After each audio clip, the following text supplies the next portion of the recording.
The latest from podnews.net.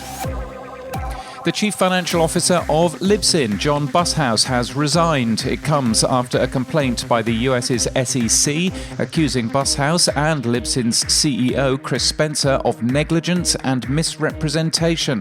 Bushouse and Spencer have agreed to a settlement without admitting or denying the allegations. In brighter news, Libsyn now has 67,000 active shows and 5.6 million available episodes. August and September were the second and third best months ever for new podcast sign-ups in the company's history. What are the most important metrics to watch? It's not just a story about downloads, says Pacific Content's Dan Meisner. We link to his article from our show notes and from our newsletter today. Nick Qua writes his list of the top podcast apps for Vulture. His top pick, Pocket Casts. He describes Apple Podcasts as not a particularly good experience.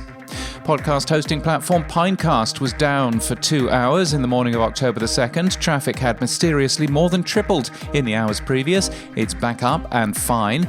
And ABC News chief meteorologist Ginger Z can't hold it back anymore, announcing yesterday that she's hosting Inside Frozen 2, a behind-the-scenes podcast about the making of the sequel to Frozen. The podcast will launch as the days get shorter and colder on November the 20th, though we are guessing, being a meteorologist, the cold never bothered her anyway. And in podcasts today, Radiolab's Jad Abumrad has been working 9 to 5 on a new podcast, Dolly Parton's America, a deeply personal, historical and musical rethinking of one of America's great icons. And that's the latest from our newsletter at podnews.net.